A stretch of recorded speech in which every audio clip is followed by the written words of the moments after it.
Good morning, everyone. Pleasure to have you all here today.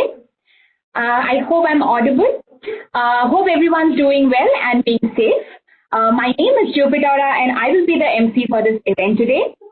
In recent times, it is increasingly becoming apparent that the practicalities of 5G can exponentially bolster the current cloud computing environment. Seamless operating existence of the 5G network would greatly help any industry that uses the cloud to handle its affairs. To power the cloud-ready network, many global MNCs are collaborating with telecom equipment manufacturers and communication service providers to promote the accelerated rollout of 5G solutions and services. The rapid advancement in 5G technology is likely to bring some major improvement to the cloud computing environment, given 5G improves the integration with its low to zero latency, making way for smoother communication. 5G technology will enable cloud service providers to reach enterprise mobile customers easily and reliably. Access to machine via mobile phones will become easier due to large-scale computing and machine-to-machine communications provided by 5G. Cloud computing organizations will be able to provide more features and options to mobile users, and hotspots will become faster, allowing remote workers access to cloud services even where internet connectivity is lacking. All these advantages make for some exciting times in the future by transforming the way we do business as well as drastically improving our day-to-day real-life experiences. Now, coming to the impact of COVID-19 on 5G versus cloud, it's no surprise that staying home due to COVID-19 has dramatically increased the data consumption globally.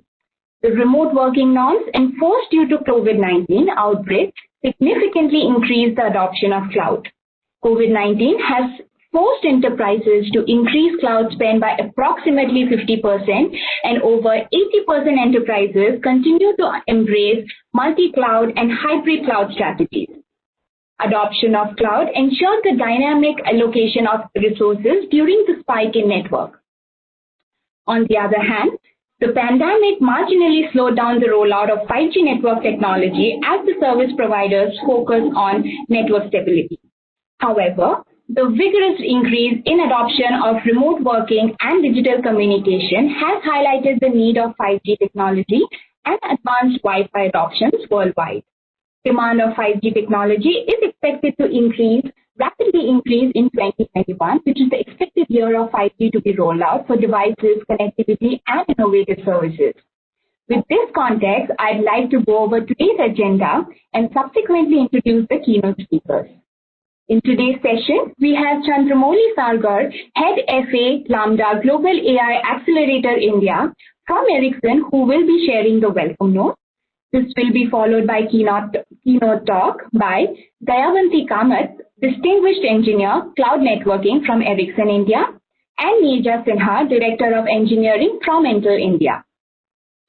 The next segment is a panel discussion wherein we have 4 distinguished industry leaders as panelists. We have Shamik Mishra, Vice President and Global Industry Chief Architect, Connectivity Altran; Vikram Anand, Senior Director, Sales, Ciena, India; Rajneesh Rathi, Senior Director, Wireless, Marvell, India; and Dr. Rajesh, Balay, Director, Systems and Technology, CDN and Cloud Networking, Ericsson, India. The discussion will be moderated by Vijaykumar, Hegde, Principal at Zinnov. We will have dedicated time towards the end for questions. Please feel free to put it up in the chat portal. We will try to cover as many questions as possible during the allocated time. And now, without further ado, I'd like to introduce our first keynote speaker. In his current role, Chandru heads a design team within the Ericsson Global AI Accelerator in India, Bangalore. Prior to moving to India, he was a distinguished engineer in the IP product organization of Ericsson in Silicon Valley, USA. He has 25 years of experience in leading product development research roles in the networking telecom industry in US and India, and has authored 25 patents and several publications during that period. I'd now like to invite Chandramouli Sargo, Head FA Lambda Global AI Accelerator India from Ericsson to deliver the welcome note of the day. Chandru, over to you. Thank you, Jupitora. A very good morning to all of you.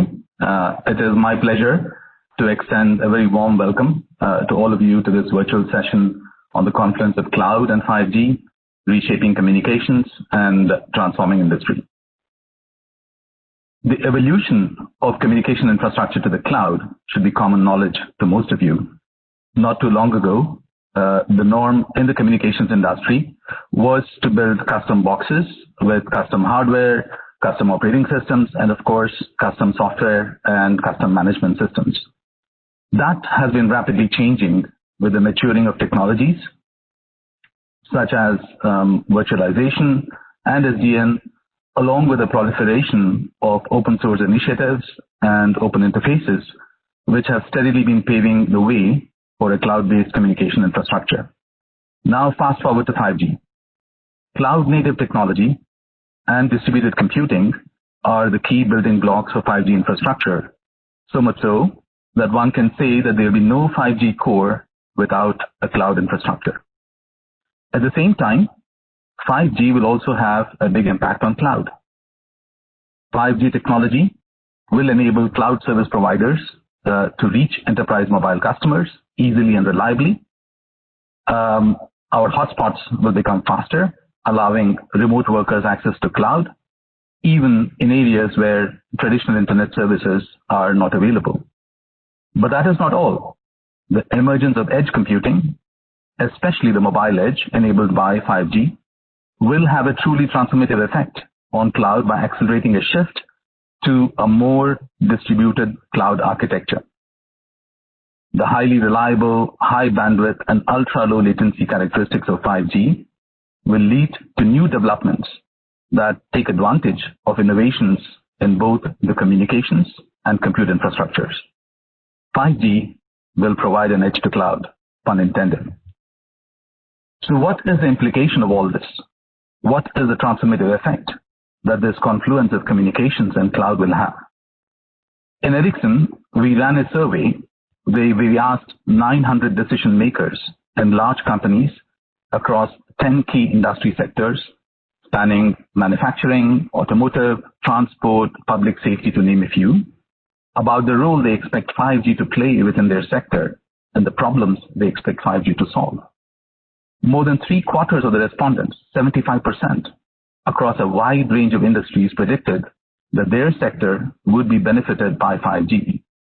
By 2023, 5G will make up around 20% of all of the mobile data, with a significant number of new use cases that are enabled by edge computing capabilities. A few examples. A 5G-based cloud will offer manufacturers and telecom operators the chance to build smart factories and truly take advantage of technologies such as automation, artificial intelligence, augmented reality, and the Internet of Things. Another example from the end consumer perspective, new virtual reality and gaming applications will leverage the improved user experience that 5G and edge computing will enable. And finally, we also expect to see an evolution from the Internet of Things to the Internet of Senses. Today, our technology interacts primarily with two senses, sight and sound. Our vision is that technologies such as 5G and edge computing will enable a full Internet of Senses, sight, sound, taste, touch, and smell by 2025, and possibly include the ability to digitally communicate our thoughts by 2030. That would truly be communications reshaped, wouldn't it? As you can see, the gamut of topics that need to be discussed to do justice to this area is much more than can be accommodated in a session such as this.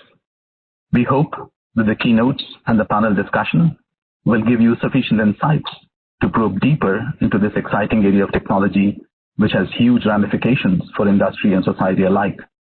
And with that, I once again extend a very warm welcome to all of you.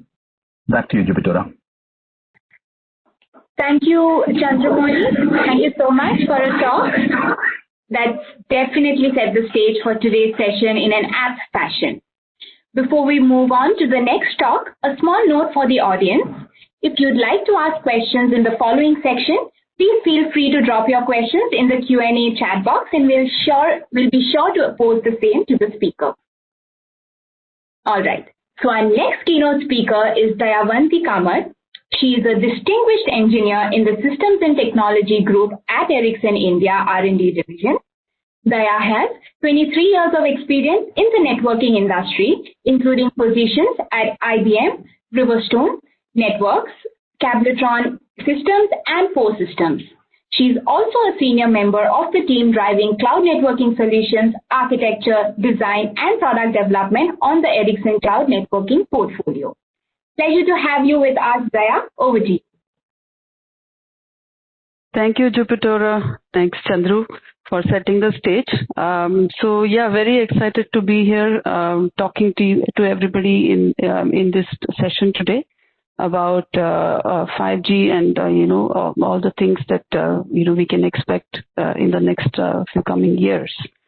So let's start with. So my keynote is going to talk not too much about the applications. Nirja would focus a little bit on that, and Chandru has also given you some insights on what are these different use cases and applications, and there's certainly a huge range that this 5G technology is enabling, and there's a lot of people spending a good amount of thought on how to enable all these new use cases, right?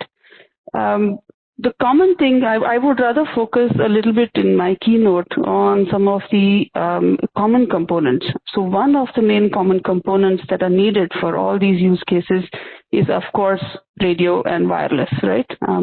You have to have, and Ericsson is really focused on bringing to the fore a network that will enable all these use cases, a common network, if you will, which will enable all these use cases and the access and the demands that all these use cases have. At the same time, you go a little bit to the back end. I would like to take you on a little bit of a backstage tour, if you will, because so far you've heard a lot on what are these different use cases, how will everybody use 5G. But what does it mean to a vendor like Ericsson or the infrastructure providers who are going to bring this technology to you? Right. So let's dig a little bit deeper into what this means.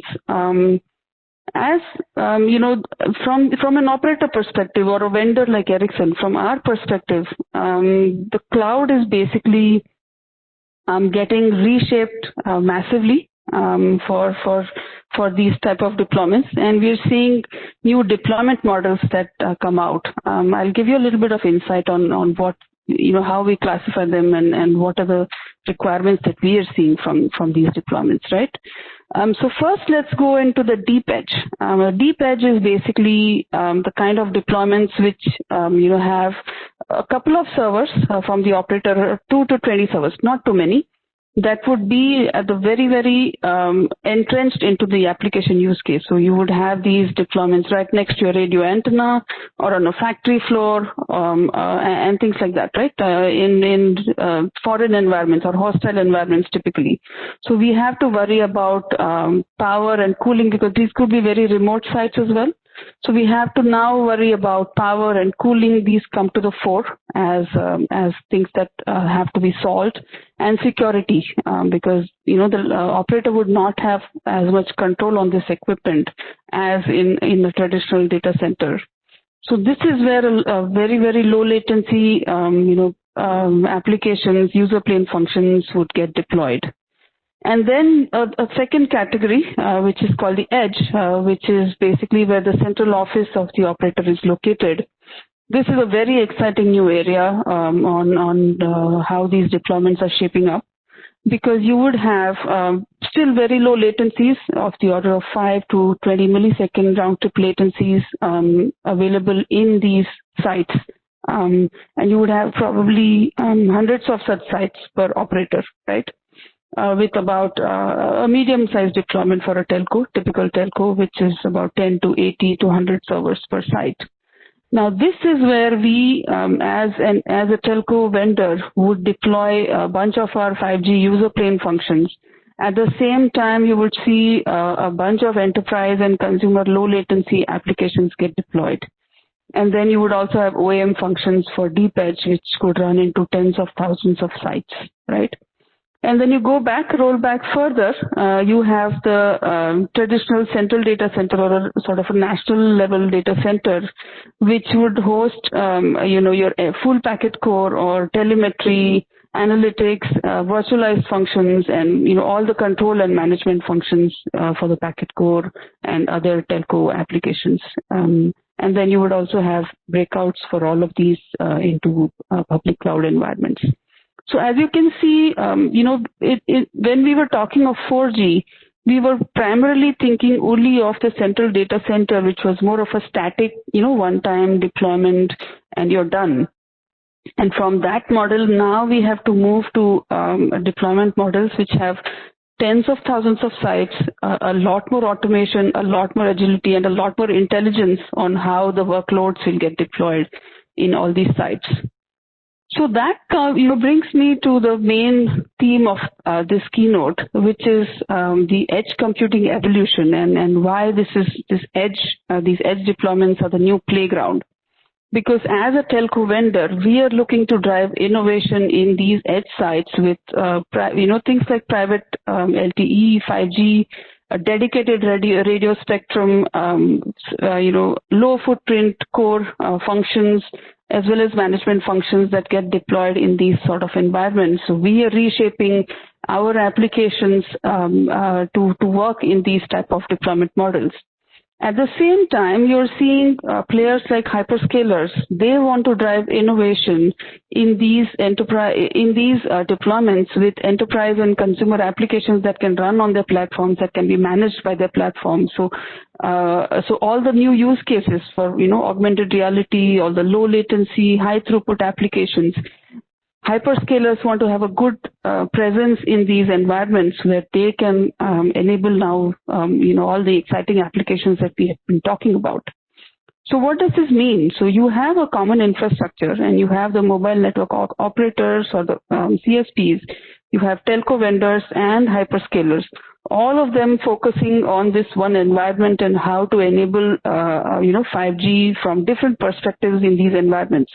So this is where the new playground is, right? And a lot of new interesting partnerships are playing out and being, worked out as we speak to bring this vision to reality. So this is where a lot of innovation and work is happening in these sort of edge deployment use cases.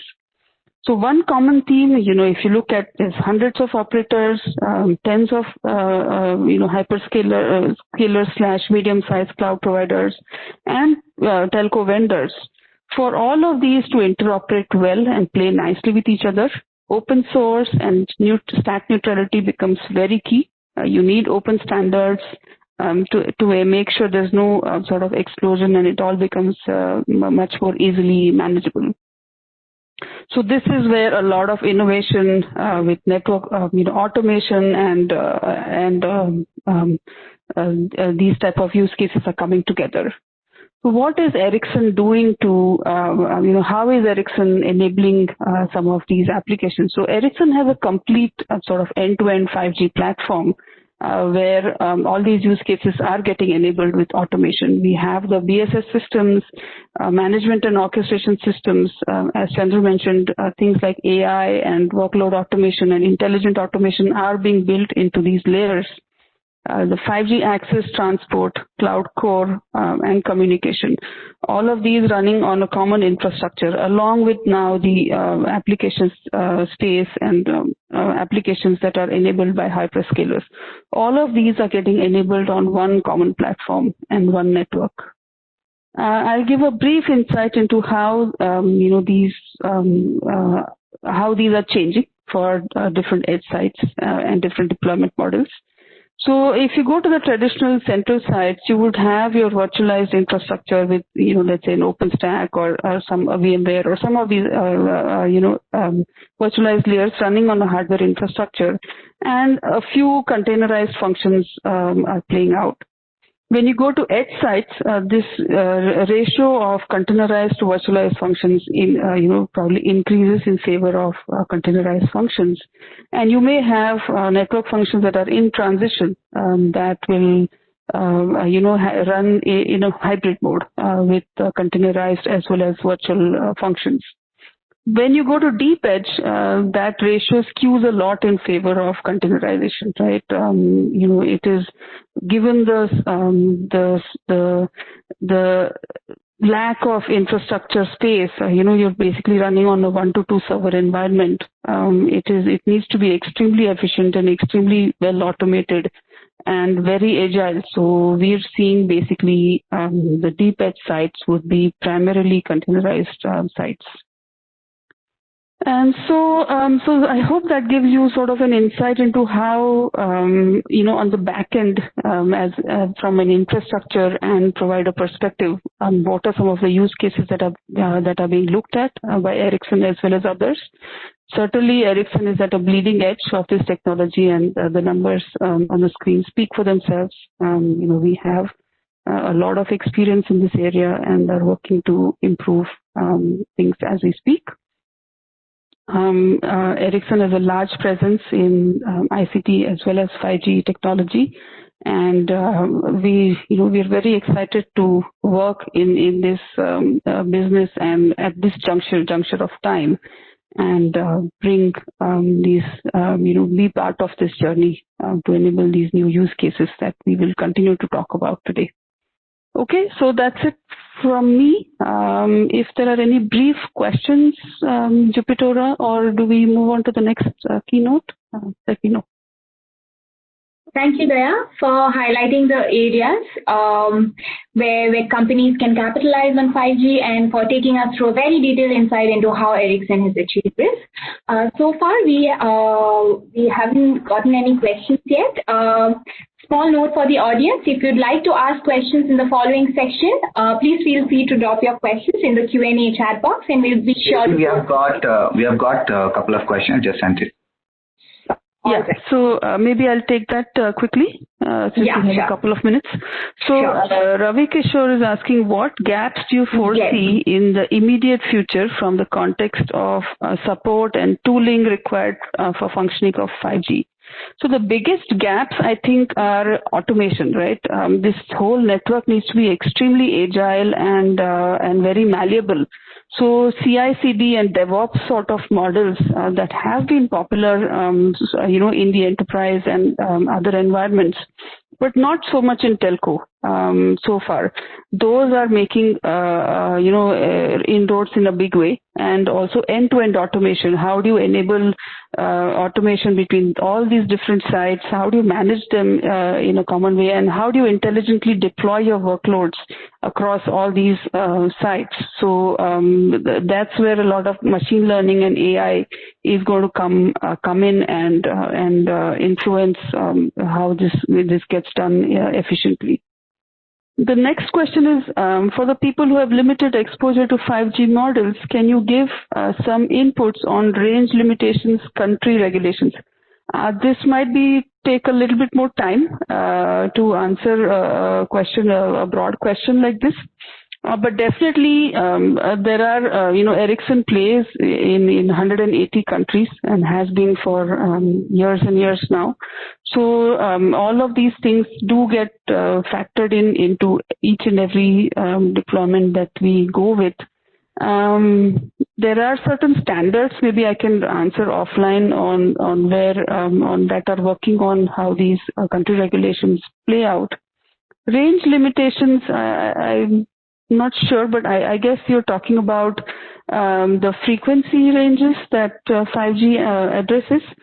So yes, 5G, given that it is a much more high throughput type of service, there will be, more range limitations, and that's where a lot of innovation and these deployment models are also coming into play, where you will have a larger deployment of the radio antennas and 5G related services to give the amount of coverage and the level of service that is needed for enabling these applications. The demands are also increasing, right? So the infrastructure requirements would have to evolve to take care of these use cases. Okay, So yeah, I think that's it, Jupitora. So back to you. Yeah. Yes. Thank you so much, Daya. Since we have a couple more minutes, maybe we can take another question, Daya, if that's. Yeah, sure. Yeah, I do see. I do see one more. There's another question. So it goes: do we foresee 5G core network functions moving to edge like PCF? Yes, definitely. We are seeing, more and more of these network functions getting deployed in edge and deep edge. The control plane type of functions would probably stay in the national or central data centers, but a lot of the user plane functions would definitely get deployed in the deep edge, things like PCF and the edge. Yep. Thank you for that, Daya. The next question is, how is your organization looking at sustainability with minimum environmental impact while looking into the development and implementation of 5G? So Ericsson has been involved in a lot of studies for the past 15, 20 years, where there's constantly this type of analysis with multiple communities and organizations on the impacts on the environment. So yeah, I guess that's all I can say. This is always, with every evolution in technology, so far it has been proved and there are established reports to be very safe. But of course, with every evolution in technology, that is a journey, and Ericsson is constantly engaged in, finding out if there are any such impacts on environment from new technology. So this is a constant exercise, and the reports are also very regularly published by organizations as well as Ericsson on how what the research shows. Thank you, Daya. Another is, how do you foresee the Indian 5G ecosystem? So I don't have too much visibility into this. Perhaps one of the sales-oriented people might be able to comment more on this. I do know that there are discussions, and because I work a little bit on the R&D side in engineering, so I don't have as much visibility into the sales and deployment, aspects of it right now. I am aware that many of the Indian operators are also looking into enabling 5G technologies, and the landscape is changing very fast. Thank you so much, Daya. With the interest of time, we move on to the next speaker. Okay, thank you. Thank you so much. Our final keynote speaker is a passionate leader with diverse expertise in telecom and embedded domain. She has extensively worked with OEMs, network giants, and chipset makers, and proven track record of software, hardware, product development, integration, and validation for best quality product and program delivery. I'd like to invite Nirja Sinha, Director of Engineering from Intel India, to deliver her keynote. Pleasure to have you with us, Mishra. Over to you. Thanks, JB. Thanks for having me, and I thank Chandru and Daya for giving the good setup for our talk today. And I hope everyone is keeping safe and doing good given the pandemic situation we all are going through. So let's begin. So today I would be touching about 5G technology and the applications, which is definitely required for where we are moving towards to the new digitized era. So I'll be focusing on these four aspects about, we'll go through some basics of 5G technology as well. And I call it triangle of 5G, I'll explain, and we'll talk about the 5G applications and where at Intel we are leading and how we are bringing up and supporting the ecosystem to come up for 5G. So we'll touch base on that aspect as well. Okay, so I'm sure many of us do relate to this evolution of technology. So we have moved on from 1G, 2G, 3G, 4G, 5G. But why 5G? Why 5G? Because 5G is definitely going to provide extreme speed, connectivity, reliability. That's what it's written in this picture. But it's why it is needed, because we are moving towards connecting many of the devices which we see next to us, which we see in our neighbor. That is going to be connected. And with so many devices coming into the picture, 5G is enabling us by giving us higher frequencies, by expanding our bandwidth. So that's why 5G is going to help us in achieving many of our new requirements, plus new enterprise solutions, new business solutions. Okay, so I won't spend much time on this because I believe many who have joined here does relate to this evolution. Let's move to next. These are the three basic and key feature or the umbrella of 5G. I call it triangle of 5G. So let's talk about EMBB, that is Enhanced Mobile Broadband. This is going to provide us the higher data rate, and that is needed for the multiple devices and multiple user demand coming up in the coming future. Next, it's about ultra reliable low latency communication use cases. So when we talk about 5G, when we talk about the new technology, new solutions, new user experience, there are many use cases wherein latency is not acceptable. So 5G is going to give us that capability to reduce the latency with around 1 millisecond sometimes, or less than 10 milliseconds depending on the use cases. And the third one is massive machine type communication, which we also call it IoT. So every devices in the home, outside can be connected and they can communicate with each other also. So with dense network, the 5G should be able to address every devices or subscriber connected to it. And it is going to do that with the feature of massive machine type communication. Okay, so let's move on to 5G applications. So like Daya was saying, application I'm touching base.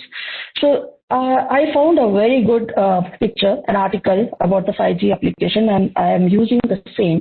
So we have three horizontal buckets here. It's EMBB, massive communication, and ultra reliable low latency. Now, these three we can bucketize again in human to human, human to machine, and machine to machine. So when we talk about human to human, let's take the key features here. We do definitely video calling using our mobile. We definitely do video calling and virtual meeting. With the given work from home conditions, all of us are doing all the virtual meetings.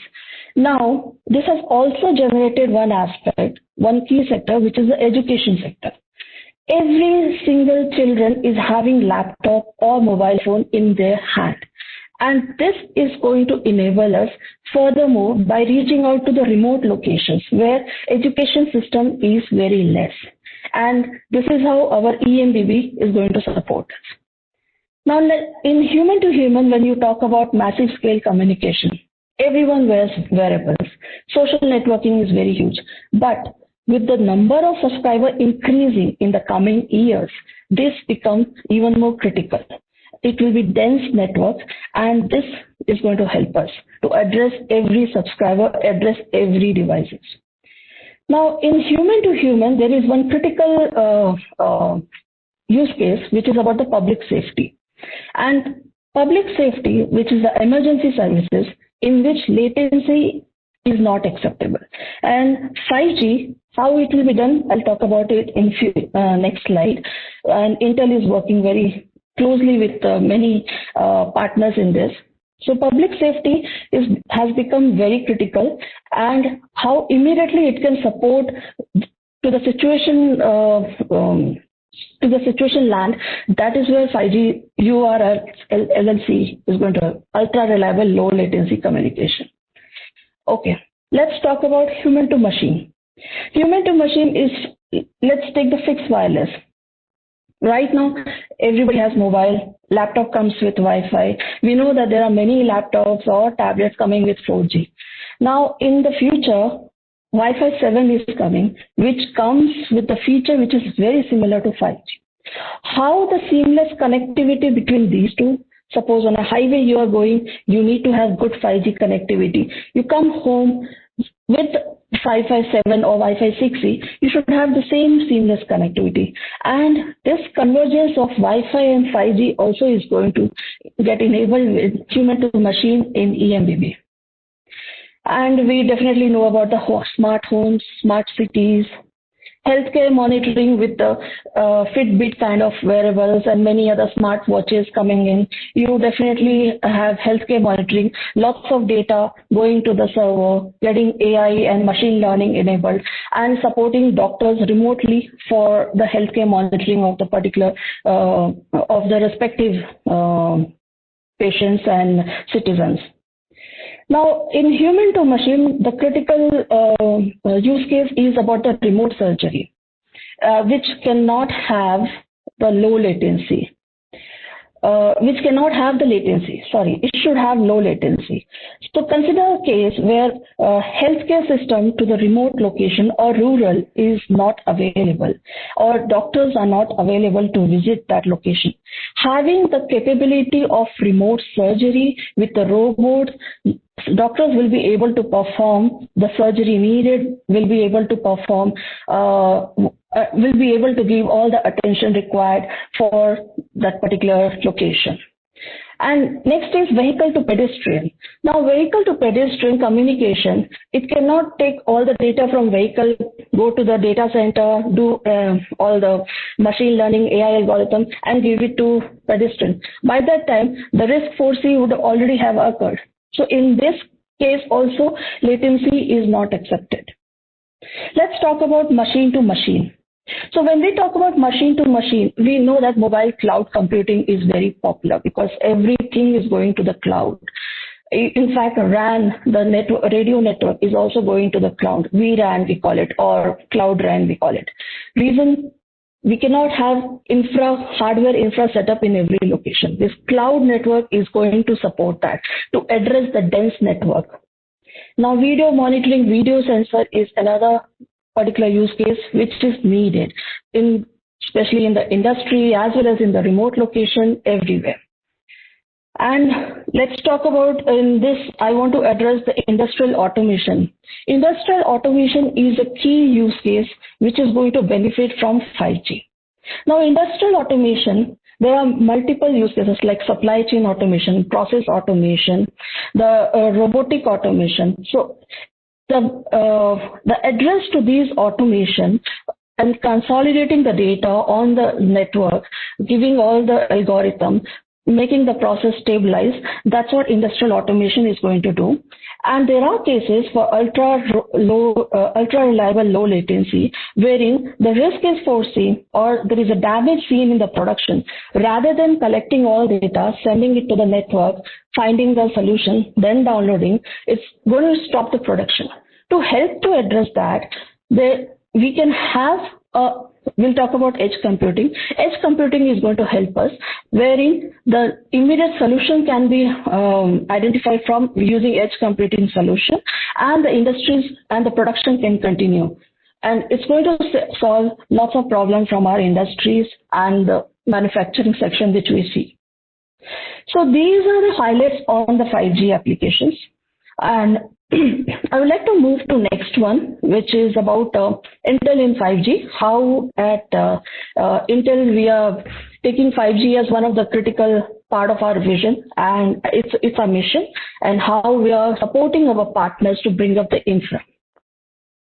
So first one, let's talk about 5G plus AI. So we already addressed that we already know AI is one of the critical for the automation and for the future prediction, and definitely it gives us the benefit. Why AI is needed in 5G? We talked about massive devices. We talked about many subscribers. I believe I read somewhere there was a research done by IDC, International Data Communication Service. So they had done the research by 2025. The data will be 5x time what we have today. And I believe that research was few years old. So we can imagine how much data it's going to generate, the 5G, the devices, and that only AI can help to solve. And that's where 5G plus AI is definitely going to benefit us. Let's talk about 5G plus edge. Like I was saying in industrial automation, having a edge computing at the source location is definitely beneficial. And industrial automation plus there are multiple use cases wherein like on the highway, autonomous all the automobiles are connected, and the communication and the algorithms of identify the risk in the further road or about the weather, everything can be done using the edge computing. Having the edge computers, distributed computers associated within the source location. So that's where 5G plus edge is definitely going to benefit us. Now 5G plus cloudification. So like I was saying, we cannot have network to every location. We cannot place the network to address the massive devices. So in that case, cloudification of this network is going to help us, like Cloud RAN, vRAN. So these are definitely going to benefit us, and these will address the multiple devices coming in every square kilometer. Okay, now 5G plus IoT. So every device is going to communicate with each other. IoT, we know that a smart city, smart home, IoT between machine to machine or machine to human. So this IoT massive communication, 5G can address because of dense and because of the huge demand coming from the subscriber. And the fifth one is the standards. So standards, Intel has already been in standards since very long. We have been working with different HC, 3GPP standard committee, multiple ITU committees, multiple standard organizations we are working, and we are still working with them for release 16, 17, further for 6G as well. And we want to shape this future of 5G, bringing the ecosystem, bringing the infra completely. So if you collaborate everything together, at Intel, we have our solid AI solutions. We are supporting our partners for the edge computing. For cloudification, we are collaborating with many radio resource network. For IoT, for standards. So at Intel, if you converge all these five, with high-class processor which we have, we are actually laying the foundation for 5G, and we are leading to bring up this ecosystem and infra to benefit to a customer, to a subscriber, and considering the laptop as one of the segment, we are definitely looking forward for it from the client side. So this concludes about what I wanted to speak on application plus Intel in 5G. So I think we still got a lot of time, JB, so I'm open for questions. We can talk about it. Nirja, absolutely. Thank you, Nirja, first of all, for taking us down to the basics in terms of the what and how of 5G and giving us an overview of where Intel stands at the 5G front. Before we move into the more technical questions, this is a question from the audience, and I personally also wanted to ask you this. So, is there any impact on human and animal health due to 5G technologies? Was there any study or proven results that we know of? See, it's known that yes, if you use more of RF next to close to your body, it's going to impact your health. See, and we all know that when we are all the telecom people, so we know that there are GGPP standard. We need to certify our devices for those, so that those radiations cannot affect the human health. So it's also applicable to PC, tablet, mobile, everywhere. So definitely 5G is going to have higher frequency, but the range and the benchmark and the KPI for certifying those as per the standard is also increasing. So it's going to help us. Sure, Nirja. Thank you so much for that. Another question we have received is, we are observing move from general purpose SoC to application specific SoC, and many of large enterprises are focusing on in-house silicon development. How firms like Intel are handling these application specific SoC needs? Okay. See, when we talk about 5G, it's not always the chipset. It's also about what is beneath that, what is above that, the processor. And at Intel, we believe and we make sure our processes are designed as per the requirement coming up from SoC vendors or from the chipset vendor. So at Intel, we definitely work towards the processor. Aligning our stacks are aligned as per requirement coming up from the. So I'll give you an example like FPGA. That is a processor for our Xeon processor. So that's a processor for our cloud RAN, our many other data centers, our cloudification, and we have to design it as per the requirements. So 5G requires the scalability, the reliability, the speed, and the beneath processor has to be designed according to this. So at Intel, we take it very seriously and we take it, it's our mission, it's our passion to take it forward as per the SoC requirement. I hope it addresses the answer. Thank you so much, Nirja. Absolutely. So another question is if you can clarify more on the cloudification concept. Okay, so cloudification is it's in a layman term, just consider the RAN, the radio access network for 5G, we are moving it to the cloud. Rather than having node B in every location or the 5G node Bs in every location, which is going to be huge, we are moving it to the cloud. And cloud-based RANs are the future for it. So that's why the cloudification of 5G radio network is associated. Very recently in Japan, one of the operators has already launched. Maybe you can go and check on the net. They have already launched this cloud RAN, and Intel has been partnered with it. So it is definitely beneficial. Thank you so much, Nirja. We'll take one last question, given the interest of time. Sure. The next one is, what will be the costing for 5G? How affordable it will be for the common man?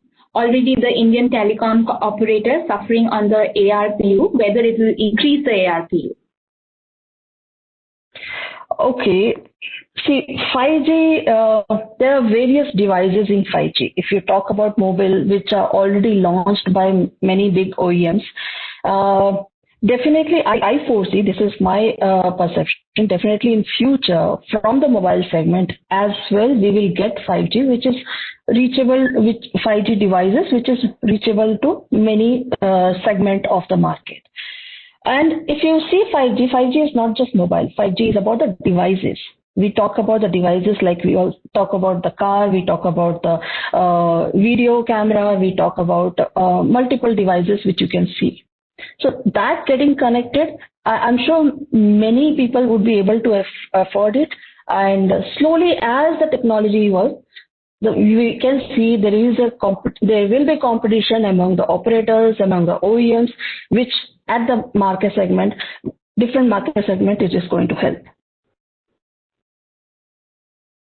Thank you so much, Nirja. With this, we move on to the next segment. Thank you so much. So the next segment is a panel discussion on key 5G trends and opportunities. In this segment, we have a diverse set of speakers spanning across industry verticals. First up, we have Shamik Mishra, Vice President and Global Industry Chief Architect at Altran Group Research and Innovation. In his current role, Shamik drives research and innovation in areas like virtualization, cloud native, edge computing, artificial intelligence, and 5G. Our next panelist is Vikram Anand, Senior Director, Sales, Ciena, India. Vikram is responsible for managing and developing Ciena's business across Western and Southern India, including sales and business development. Our third panelist is Rajneesh Rathi, Senior Director, Wireless, Marvell, India. In his current role, Rajneesh leads Marvell's wireless 4G, 5G R&D teams in India, Bangalore, and is responsible for delivering best-in-class 3GPP, L1, L2, and L3 software to Marvell's customers using Opteon Fusion products.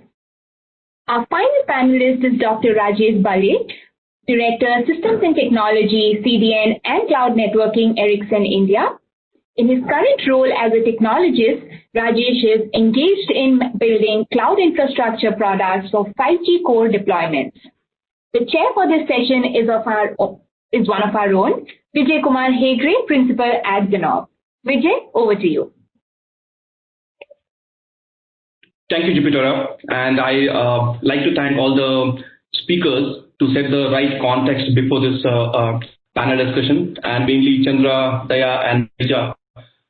So you are able to cover the breadth of 5G as a context. So from the technology to the application, you have covered from the deep edge till the cloud, and you're able to cover across the value chain, as well as you're able to cover a part of various application and the industry per se. So thanks a lot for that.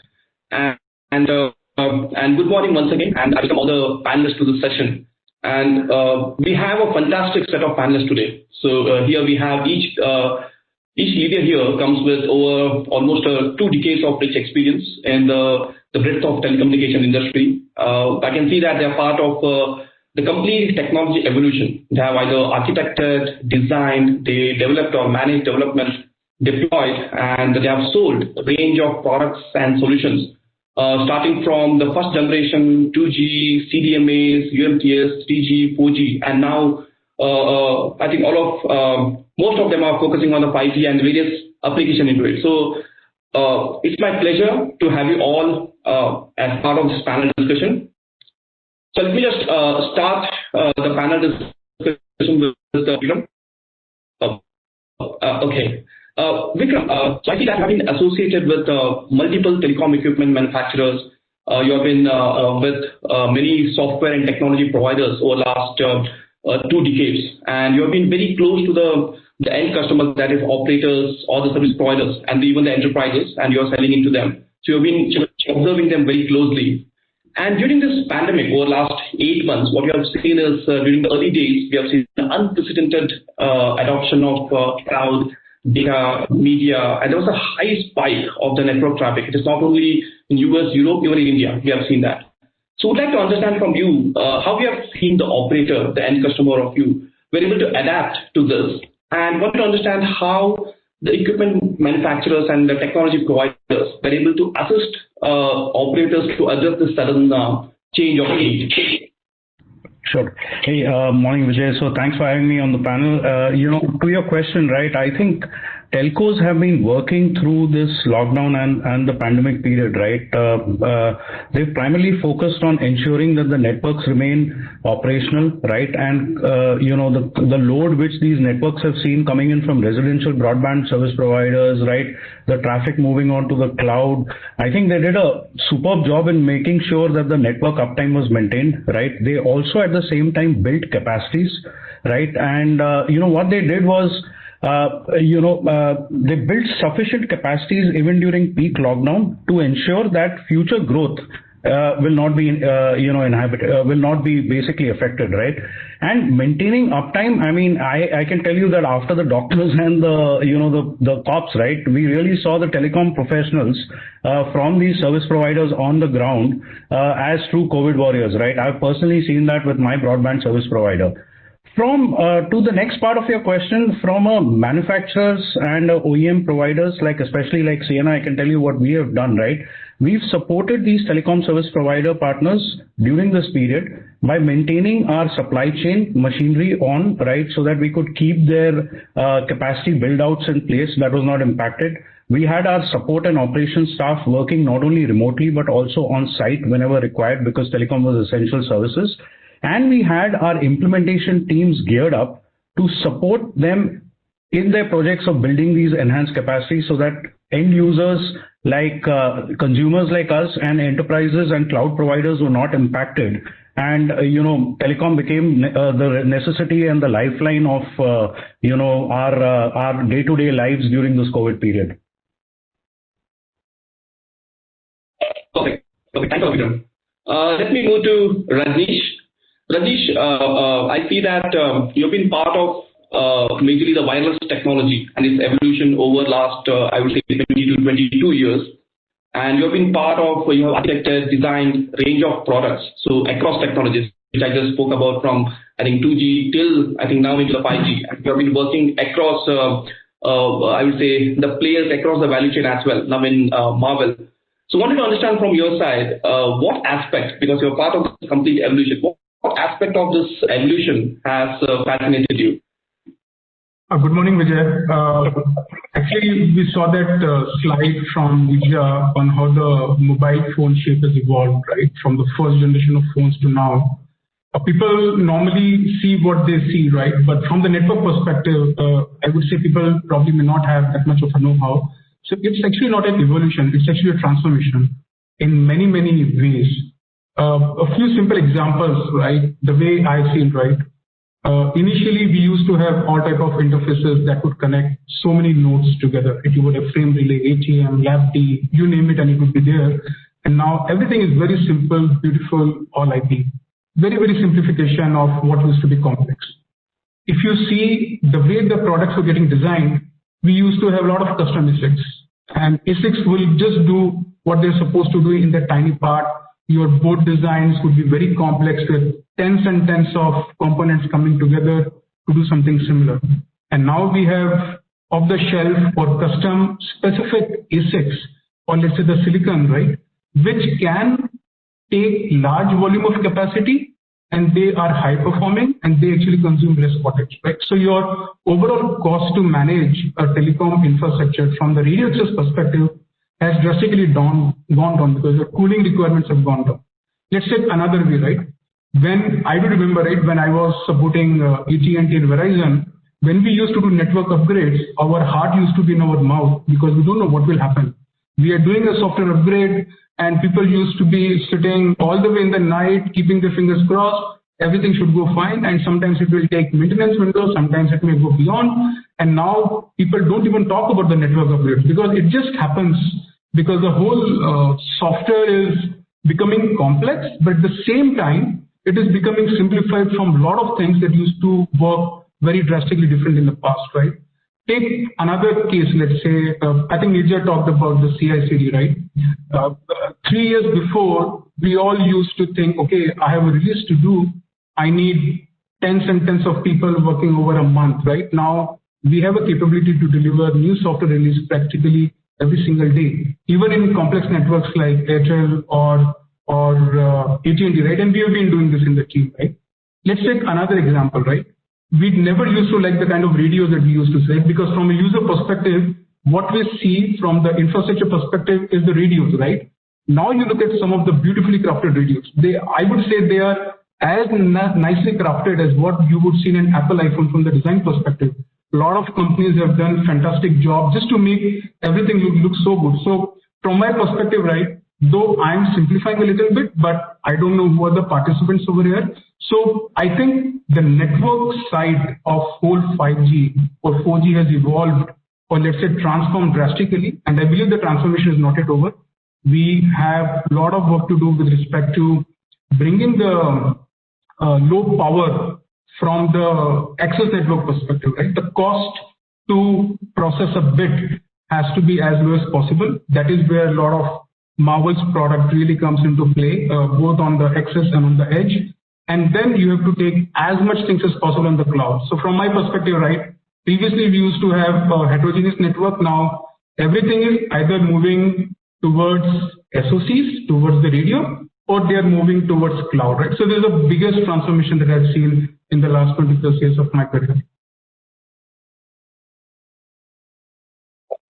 Points for that was, I think, apt from perspective, speed, and the I would say softwareization or the cloudification. I think I agree. I can't agree more. And let me just go to Rajesh. Rajesh, I see that as part of your career, you have been either developing new technologies, or you are evolving new technology products in networking. So you've been working with from ATM switches, I would say that late 90s, then IPO, everything during the 2000s, and then you moved to Ericsson, where you're working on the next-gen networks. So we see that, and also, so I heard when we spoke earlier that you've been part of 4G rollouts for packet core gateways, and now you're leading R&D for cloud infrastructure products focused on virtualization and SDN. Looking at this, would like to understand from your view, how do you see 5G evolution from the lens of cloud and virtualization technologies?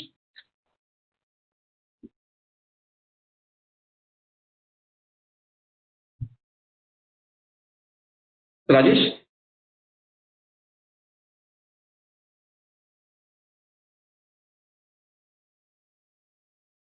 Rajesh, you're on mute.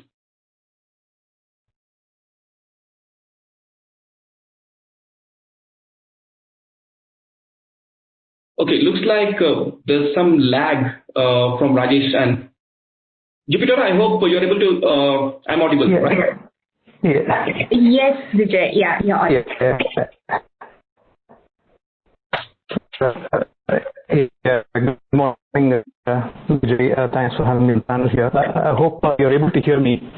I'm sorry, I had some network difficulties. I'm running my phone connection on 4G. Able to hear me? Okay. So,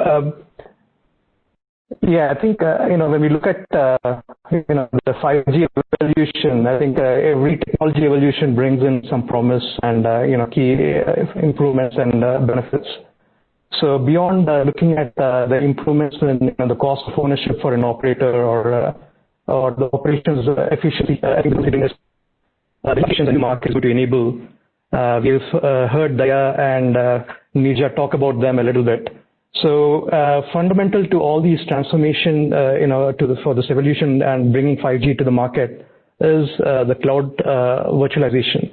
The journey, in fact, started many years back by getting the operators become what we call as cloud or 5G ready networks. So we have verified virtualization solutions. We are building infrastructure for them, and we have more than 100 deployments going on right now, where the initial applications from, the network applications from operators' perspective have been the packet core, the evolved packet core EPC, which has been migrated into a virtualized environment. Then we have seen IMS, which are also key for 5G deployments, migrate there. When we talk about packet core and the EPC, we should expect when 5G is rolled out, the 4G and 5G interworking is key. In fact, 5G spectrum, 5G usage will be based on 4G spectrum too, for bringing more efficiency. And, these are the building blocks to get into the 5G network and having a common core, so that transformation is already, live deployments in a few years now. The trend which is going on right now, or the momentum and the acceleration is to make the applications cloud native.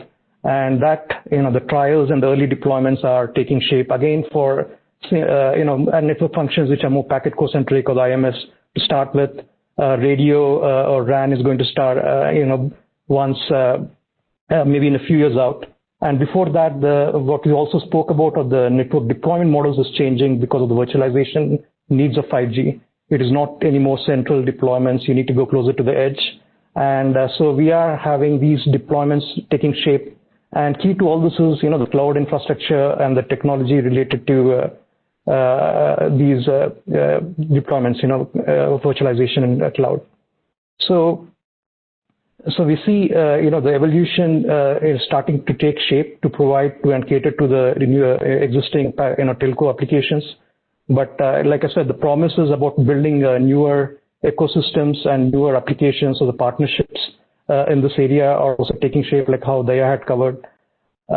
So we are seeing quite a bit of engagements in this area, both on technology side in the open source and building and improving on what we have as ecosystem. So yeah, I think virtualization is key, and we are essentially as Ericsson engaged in building verified solutions. So we are continuing to do that in this area. I guess we'll speak more about it as this goes. Perfect, Rajesh. Thanks a lot for highlighting the importance of ecosystem and the players across the ecosystem and how they will come into play as part of 5G. And let me just move to Shamik. And Shamik, I see that you're placed in being part of one of the largest engineering service providers specifically for communication. You've been working with operators, you're working with the equipment manufacturers, then you work with enterprise customers. So that should give you a perspective, both from a provider as well as from an end customer for 5G applications. So we saw that, as I was highlighting earlier, we saw that the COVID outbreak happened, and in the March and April, if you see that we felt that there would be a delay in the 5G roadmap. We saw that release being postponed to July, and then we saw operators postponing their network deployments. So do you see that all this, the pandemic impact, do you think we have somewhat delayed the 5G as a roadmap or the deployments, or do you see that over the last 8 months, is it like we have made up for the lost time in the recent time? Yes, thanks, Vijay. Good morning, everybody. It's a very good question. But if you look at the overall pandemic scenario for the past 8-9 months, of course, every sector has been impacted. So we cannot say that the telecom hasn't been impacted. But having said that, perhaps it has shown to be a little more resilient than the rest of the sectors. And I guess there are a couple of reasons for that. The first, and perhaps the most important reason, is that the amount of traffic which grew over standard mobile phone networks or even fixed networks increased manifold, and nearly every operator today is going for a massive modernization project in terms of how do they get the broadband services enabled for nearly every home, for every mobile phone users, for even for sectors like transportation and others. So from that perspective, I think this was an opportunity for some of the operators to accelerate their modernization plan while they're still waiting for the 5G access to happen or 5G auctions to happen. As a result of this, we all know that 5G is fundamentally a transformation project because it has to, many operators will have to change the way they have their infrastructure today, move more towards virtualization, which Rajneesh had alluded to earlier, as well as Rajesh, move more towards a more resilient fiber network in terms of the connectivity of the transport from the cell sites to the central offices, which Vikram had mentioned. So all of these is required prior to getting into the 5G pilots, and this had to happen. So at least I see a lot of operators doing this transformation right away. The second aspect is about the enterprises, and the enterprise 5G adoption is definitely delayed. That's a fact, because the auction itself is delayed. So that means that the enterprise plans have been put on hold. But then that also gave an option for the enterprises to try a few things out. For example, to create new applications and new use cases. And we in Altran, we have been involved in some very interesting use cases. For example, trying to take one technology or a technology from one sector to another sector. I'll give an example. So we tried to figure out how the fabric used in automotive, how that can be used for a connected mask, which is connected over a 5G network. To a mobile phone. So basically the mask can be connected to the mobile phone over a Bluetooth, and then from a mobile phone you can connect to a network. It can provide some kind of additional social distancing services. And the technology that was adopted was primarily based on a fabric which was primarily made for automotive industry. So this was a great opportunity where two different industries could come and innovate together. We also found a very interesting area, which is factory automation, because many employees could not go to the factory because of the social distancing rules. So that meant many enterprises had to accelerate their investment for productivity improvement. That includes robotics to automate warehouses. There's a large retailer in UK with whom we worked, where we had to automate maybe using thousands of robots, the entire warehouse logistics capability. This was done on a pre-5G technology, primarily on a 4G technology, but on a different band altogether. It required an edge compute, which was on-prem. It required a local small cell. But it was demonstrated that with nearly 30% or 25% of the staffing, they were able to continue operations in logistics and warehouses purely through robotics automation. So yes, we have an impact. Operators have accelerated some of their transformation journeys. Some of the enterprises have found this as an opportunity to do something different. So it's a mixed bag, if I may say so. Perfect, Shamik. I think that helps me frame my next question. And we see that, as you rightly highlighted, the enterprises across industry verticals strongly believe that 5G as a technology has a potential to transform their organization by enabling various new applications, and it may help them in the newer revenue generation and newer avenues to reach the end customer. So looking at this, I would like to go to Rajneesh and what are some of the other applications in addition to what Shamik just shared? What are some of the other applications across industries? What are that are driving this 5G adoption? Your thoughts, Rajesh? Hi, Vijay. So I think if I could name, I think 5G touches almost every part of our life, right? With the way it is coming, with the different services it is supposed to provide.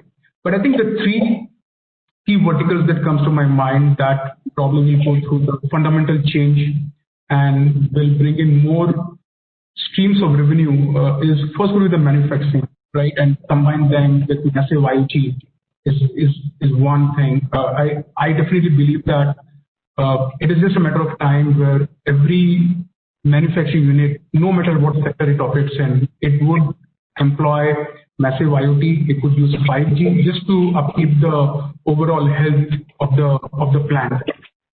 Second one, I believe, would be the e-healthcare.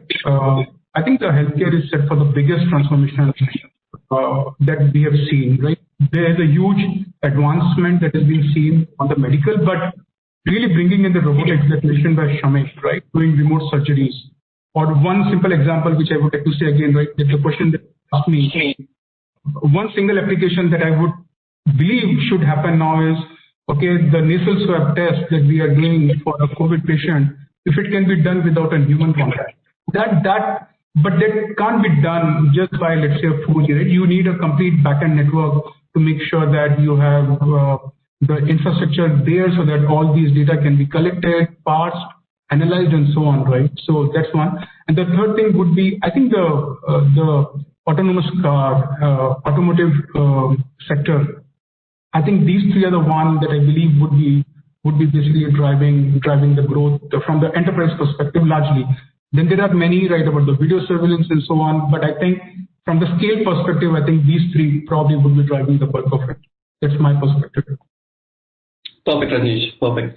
And just to take this discussion forward, if we look at 5G, we saw that like the 5G was in play almost last 2 to 3 years.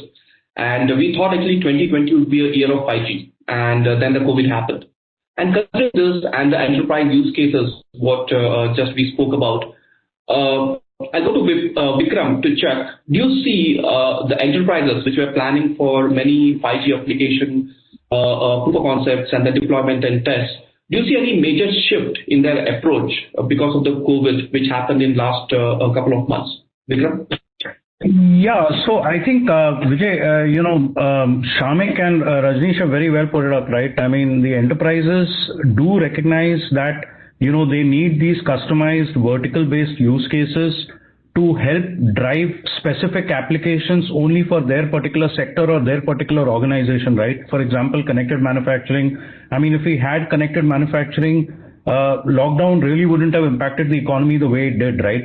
So, they are beginning to do these, to get working with the cloud service providers, hyperscalers, or even the telcos, right, to see if they can get customized use cases.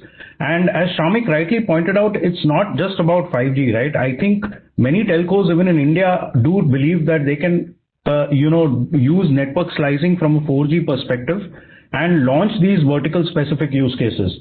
And, there are trials which are going on, for specific enterprises where they believe they could, focus, whether it's manufacturing, whether it's BFSI, or even healthcare and education and utilities, right? So I think, the enterprises have geared up for this.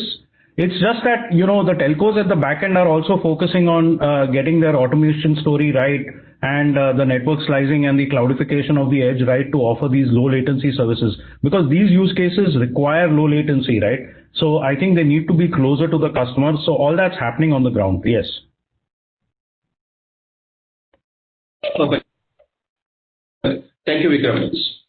Just taking on another thread, we heard Daya highlighting it. We heard about with respect to 5G, we have the deep edge or the edge, then we have the virtualization or the softwareization of it.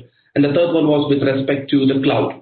And just taking this cloud as focus, I'll go to Rajesh to check. We have seen this cloud and the infrastructure players like AWS, be it GCP, the Azure. They are very big on 5G as a technology and its the evolution or a transformation to it. And here, how do you think this cloud-native technologies would continue to drive network transformation in the 5G ecosystem? How cloud would drive this? Rajesh?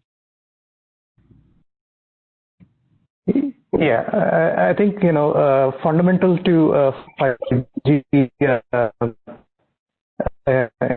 transformation is being cloud native.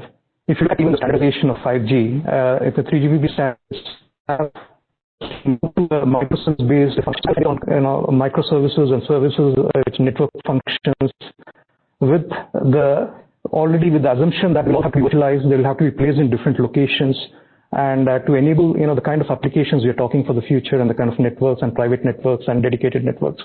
So there is already a kind of implicit baseline and fundamental assumption that everything will be virtualized.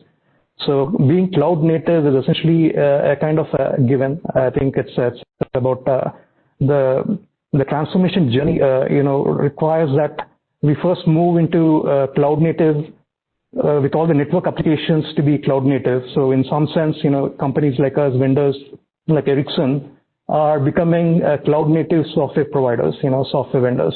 So we are essentially accelerating the application development to become cloud native by providing the platforms. We have open source based, and we have adopted Kubernetes based ecosystems as the base platform, and providing this internally and externally for acceleration of cloud native applications, both for network applications as well as external enterprise applications.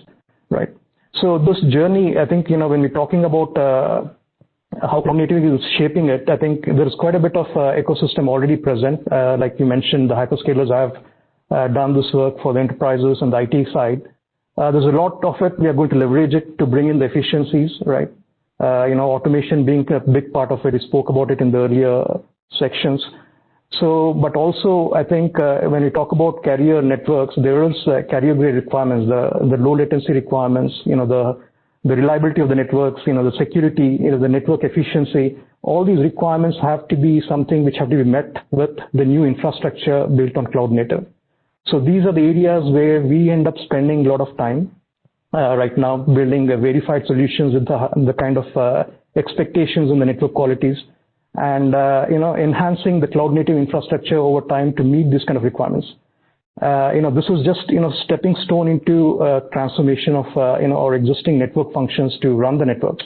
Now we look at the whole new business segments. What we're talking about, how do you cater to real-time applications like virtual reality or massive scale of IoT and everything else?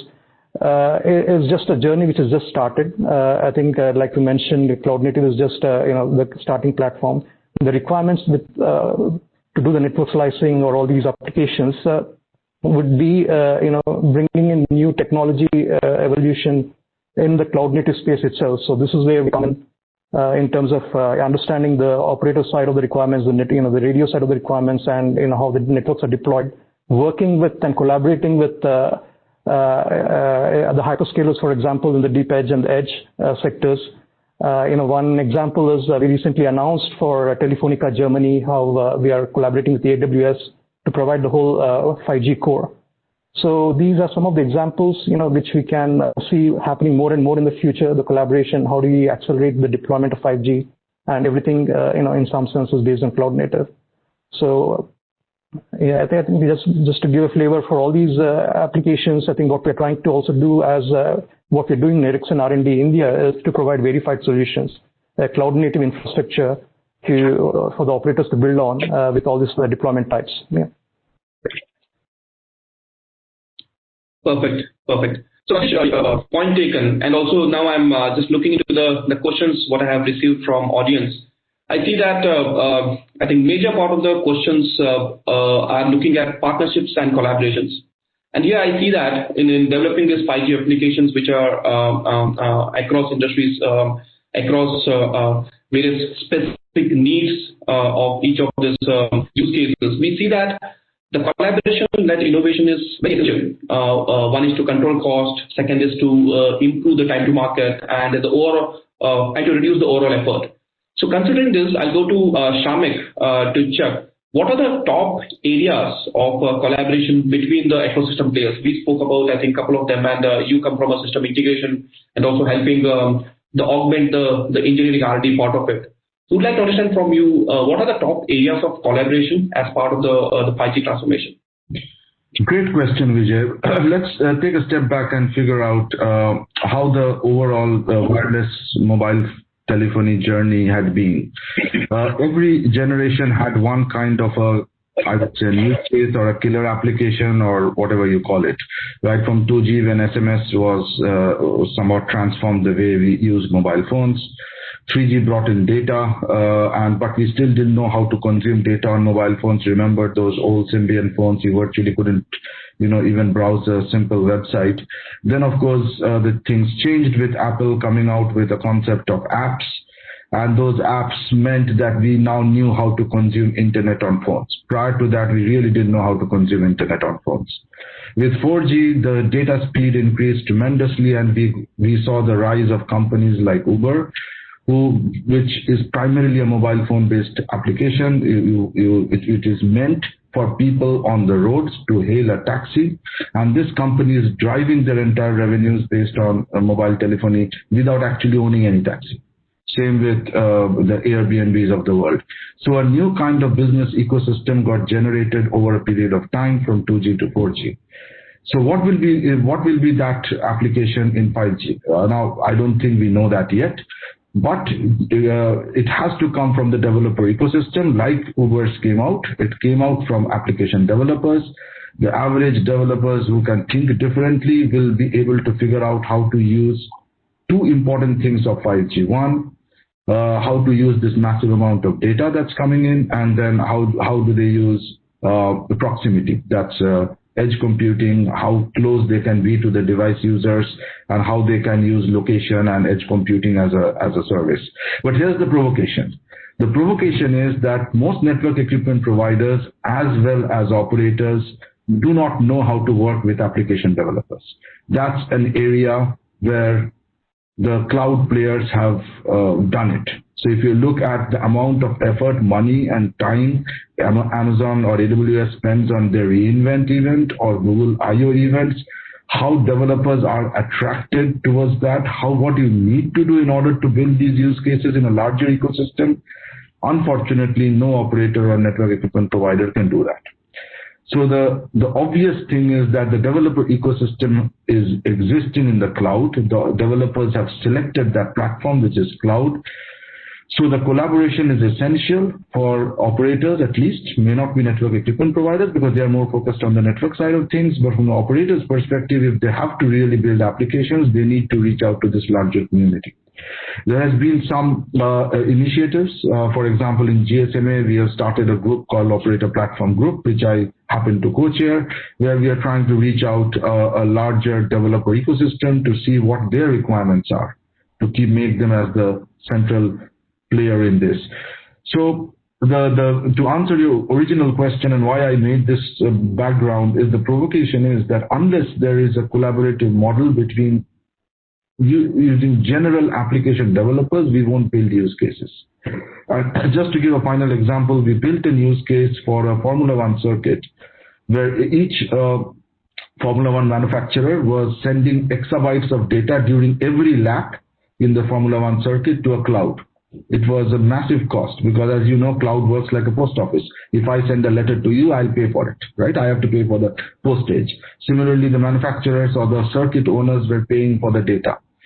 Now, a simple thing like putting up a small cell and running an edge compute locally in that F1 track saved massive amount of money. It all was required was to reach out to a bunch of data application developers who could create that application to consume data locally. that completely changed this Formula One track, which is Monza in Italy. They are now planning to use everything in edge compute. It changes the way the whole thing is consumed. So there are many ways of actually seeing the collaboration work. It is just more about intent. Okay, sorry, and I got exciting examples. And as we are nearing the end, I'll take one more question from the audience, and I'll go through the panelists. I'll start with Vikram. So Vikram, the question here is, what is that one use case you see that would help in the 5G adoption? Well, okay, that one is really difficult. It will be around the private 5G for the enterprise, evolving around what we've talked about, right? Connected manufacturing, education, healthcare. I think these will be very, very essential, use cases. Yeah. Okay, Rajesh, what is that one use case? What do you feel where India would lead with respect to 5G? I think that if we don't ever need to go out at all, that I would say would be the biggest use case at the current time. But I think to be very frank, I think there's something linked with the healthcare. We being a massive country, I think there's a significant risk of pandemic issues coming again and again. So finding a use cases which can help us to avoid human contacts or the different set of use cases, I think those really would sort of help country at large and also drive, I think, a lot of efficiency in the system. Yeah, it's a bit abstract, but I think as I think Vikram said, it is not one, but it is going to be, I think, set of few use cases probably that would be more important and relevant here. Perfect. Rajesh? Yeah, I think it's going to be difficult to call out a single use case, but I think some of the points covered, I think, very short term, it is supposed to enable a significant amount of new revenue and businesses through the enterprise playing a role in the 5G with different kinds of applications. Personally, what I believe and what I see is it's a 5G is a platform for innovation, right? I think we have heard some examples of how Uber and others have, leveraged, what 4G can offer. I'm hoping to see, some use cases evolve and, through innovation, which we haven't thought through when we're defining the standards. 5G especially, the whole idea was to cater to specific use cases, being massive scale, low latency or real time or high capacity throughputs. All these have been met using the standards. I think it's now for the ecosystem to leverage and come up with use cases which are much beyond what we have thought through earlier. So, see a lot of innovation in this area. Perfect. Shamik? Well, I think most of the use cases we have already covered, but the key factor which perhaps will make a difference is how do we use data, because till date we mostly download data, right? And going forward, when enterprises starts to connect over 5G network, there will be a lot of data that would be uploaded or uplinked or whatever you call it, and there must be ways to consume that data both locally as well as in cloud. And once data would be once we know how to consume that data, like I spoke about earlier, how the first challenge in 3G was how do you consume internet. Now I think in 5G, the company which is able to solve how do we consume data locally, efficiently, in a lower cost manner, and how those data can be consumed by application developers to provide some useful services. That would be clear. And for India specifically, I fully agree with Rajneesh. I mean, there must be a way to use technology to make things better in these pandemic times. And in a certain way, I think that ecosystem is already growing. If you look around today, even on LinkedIn, on social media, you'll find a lot of new apps, new ideas that's floating around across the startup ecosystem today on how to tackle this for the pandemic. So I'm pretty hopeful that there will be horses for courses. So in India, there will be a different kind of ecosystem. I don't think that ecosystem would be anywhere else. Similarly, there will be ecosystems in Germany which may not work for us. Perfect. Thanks a lot. Thanks a lot all for sharing your thoughts, use cases, experiences. Appreciate that. I also see there are a set of new questions coming in. What I'll do is maybe just after this session, I'll share with you so that I can collate everything and share with the audience later. And thanks a lot once again. Thank you. Jupitora? Thank you so much. Yeah. Bye. Thank you. Thank you, Vijay. With this, we come to the end of today's event. Thank you all the panelists and speakers for taking time out of your busy schedule and enlightening us. Thank you, audience. You've been amazing today. Without you, this would not have been possible. This session overall was truly engaging and insightful. On a personal note, if each one of us had at least one takeaway from this session today, I think the overall intent of this session would be achieved. Given the interest of time, we couldn't take all the questions from the audience, but rest assured, we'll be sure to send them on an email and ensure they are answered. If you have any other queries or questions, please reach out to us at insights@zinnov.com. Thank you once again, ladies and gentlemen. It's been a pleasure. Take care, stay safe, and have a lovely day ahead.